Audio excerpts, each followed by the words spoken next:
अभी हम लोग एनसीईआरटी पढ़ रहे थे इलेक्ट्रोस्टैट, उसी में एक क्वेश्चन है, उस पर हम लोग उसको देखते हैं। ये ABC पॉइंट है, 3 पॉइंट दिया हुआ है ABC, ठीक है। और इस तीनों पॉइंट पे आपको फाइंड आउट करना है कि नेट इलेक्ट्रिक फील्ड का, यहाँ पे ये C है, यहाँ पे चार्ज Q2 है, ठीक है। यहाँ पे चार्ज Q2 है, ये हमारा चार्ज Q2 है, और यहाँ पे चार्ज Q1 है, इसको कुछ C डैश मान लेते हैं। एंड ये पॉइंट C है, ये पॉइंट A है, ये पॉइंट B है। तो एक क्वेश्चन एनसीईआरटी में बनाया हुआ है, but there is application of Coulomb's law, इसलिए हम आपको समझा रहे हैं कि हम लोग इसको कैसे करेंगे। ये चार्ज जो है वो माइनस में है, 10 पे पावर -8 कूलम है, ये 10 पे पावर -8 कूलम है, दोनों इक्वल है मैग्नीट्यूड में, दोनों सेम है। तो हमको मान लो C पॉइंट पे इलेक्ट्रिक फील्ड निकालना होगा, तो हम लोग कैसे निकाल, अगर A पॉइंट पे, सपोज पहले A पॉइंट पे निकाल लेते हैं, तो A पॉइंट 1 पॉइंट के कारण इलेक्ट्रिक फील्ड का डायरेक्शन क्या होगा, इसका यूनिट पॉजिटिव, ये फोर्स क्या होगा, रिपल्सिव होगा, और इसके कारण क्या होगा, अट्रैक्टिव। यानी दोनों जो फील्ड होगा point 1A and point 2A that should be added. अगर और हम लोग क्या करेंगे, जो फील्ड निकालेंगे उसमें मैग्नीट्यूड लेंगे, उसमें माइनस चार्ज लेंगे, 2 बार माइनस क्या होगा, कैंसिल आउट हो जाएगा, कोई मतलब ही नहीं है। मैग्नीट्यूड इलेक्ट्रिक फील्ड का लेते हैं तो हम लोग क्या लिखेंगे, E1A चार्ज क्या है 10 पे पावर -8, 1/4πε0 का वैल्यू क्या होता है 9 × 10 पे पावर 9 अपॉन ये वैल्यू क्या है 0.05 क्रॉस 0.05 का स्क्वायर हो गया। तो इसको हम लोग क्या लिखते हैं, 10 पे पावर 90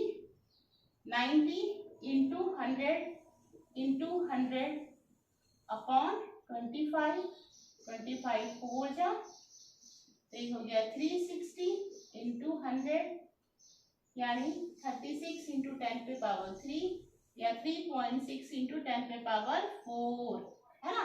तो ये वैल्यू हमारा क्या आया 1 के कारण A पे, इस डायरेक्शन का, बट ये बचा है ना 1 पे, तो Q2 के कारण भी लगेगा। That force will be attractive force, ध्यान से करिएगा, है ना।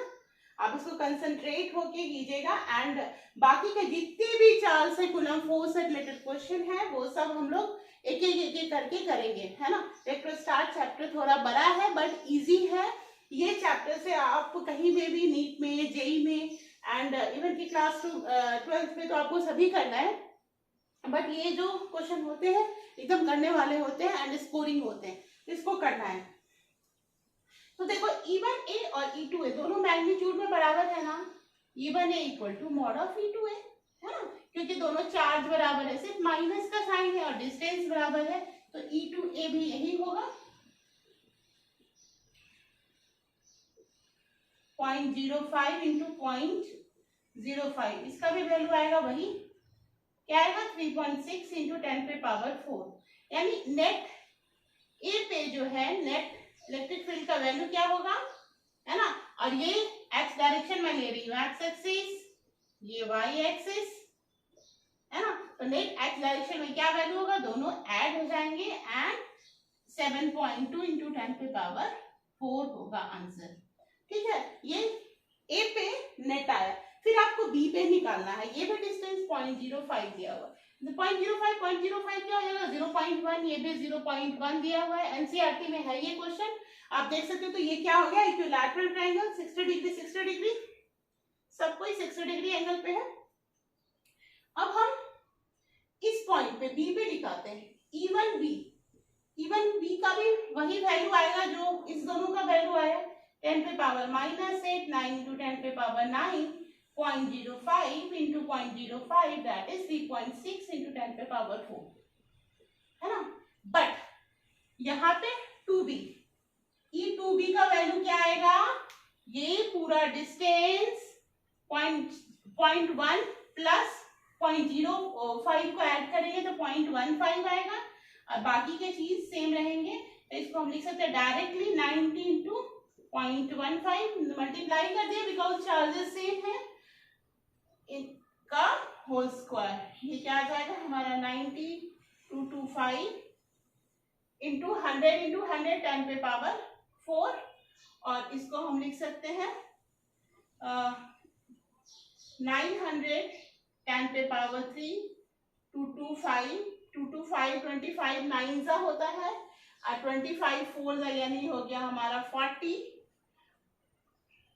हो गया, और 9 9 से कैंसिल आउट हो गया, यानी ये आ जाएगा हमारा 4 इंटू 10 पे पावर 3 हो गया, है ना। अब देखो ई नेट कैसे निकालेंगे, कहाँ पे, बी पे।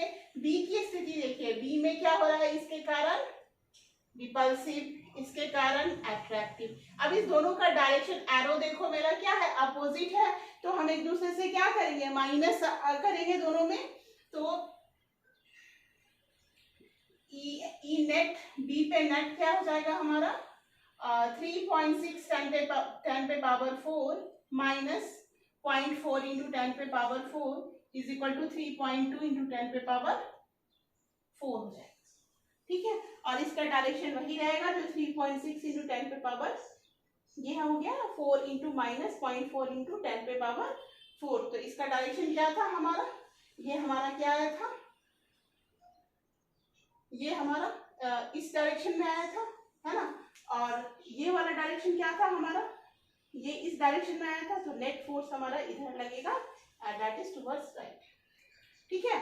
तो ये आया हमारा बी के कारण नेट फोर्स, एंड उसके पहले हम लोगों ने ए के कारण। अब देखो ये दोनों तो हो गए, अब हमको निकालना है क्या, सी के कारण नेट फोर्स क्या होगा, वो फाइंड आउट करते हैं।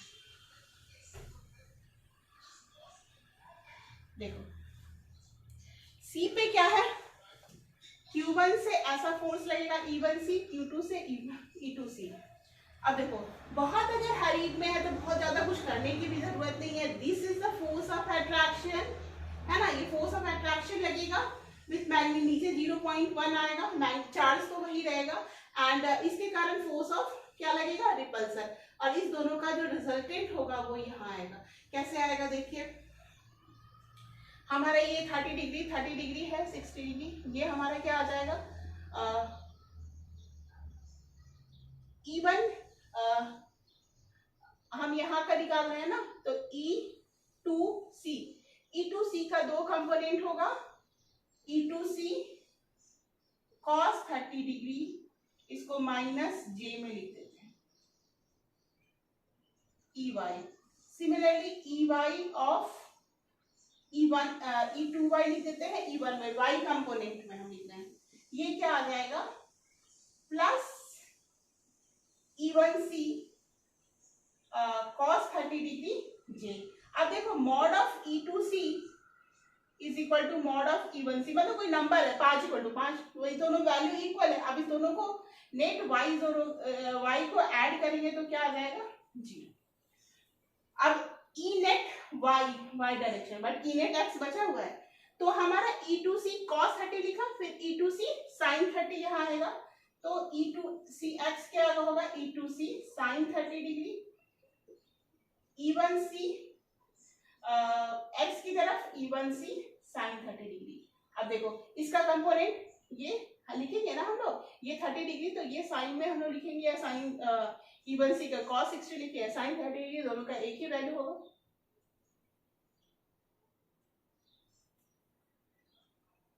ये हमारा cos 30 हुआ, और यहाँ पे आप cos 60 लिख सकते हैं यहाँ पे, अगर x कंपोनेंट ऐसे करके, या नहीं तो ये x कंपोनेंट हो गया, इसका y कंपोनेंट क्या होगा, ये cos में होगा तो ये sin में होगा, तो E2C sin, अब दोनों का E2x E1x ऐड होगा तो 2E1C sin 30 डिग्री। क्यों मैंने 2 लिखा, बिकॉज दोनों का मैग्नीट्यूड तो हम लोगों ने सेम है, क्यों, क्योंकि चार्ज बाय डिस्टेंस होता है वो सेम है, 9 × 10⁻9 इक्वल है, तो हम इसको लिख सकते हैं E1C, और E1C का वैल्यू क्या आएगा 10⁻⁻8 9 × 10⁻9 अपॉन 0.1, यानी 0.1 क्रॉस 0.1, तो इसको हम लोग लिख सकते हैं 90, 10 बचेगा 9 × 100, तो ये हो गया 10 × 10 100, तो 9 × 10⁻³ न्यूटन पर। ठीक है। ठीक है, तो ये क्वेश्चन कीजिएगा, जरूर कीजिएगा। एनसीईआरटी के एग्जाम्पल में है, बट अपने तरीके से आप इसको कीजिएगा। बुक का देखा हुआ नहीं, खुद से करना है। एक्स कंपोनेंट लीजिए, वाई कंपोनेंट लीजिए। अभी मे बी प्रोसेस लंबा होगा, लेकिन आप सीखते सीखते इतना फास्ट हो जाओगे ना कि आप फटाक से फिर कर लोगे। क्योंकि अगर आप डायरेक्ट अभी इसको कर लिया कि दोनों इस पे है, ये दिख रहा है कि इस साइड है, ये कैंसिल आउट हो गया, वो सही हो सकता है, बट कहीं इनकरेक्ट भी हो सकता है। तो चूंकि आप अभी लर्निंग पीरियड में है, तो थोड़ा उसको कीजिए, ठीक है, और अपना पढ़ाई कंटिन्यू कीजिए। Okay, that's all. फिर नेक्स्ट वीडियो में मिलते हैं। Bye bye.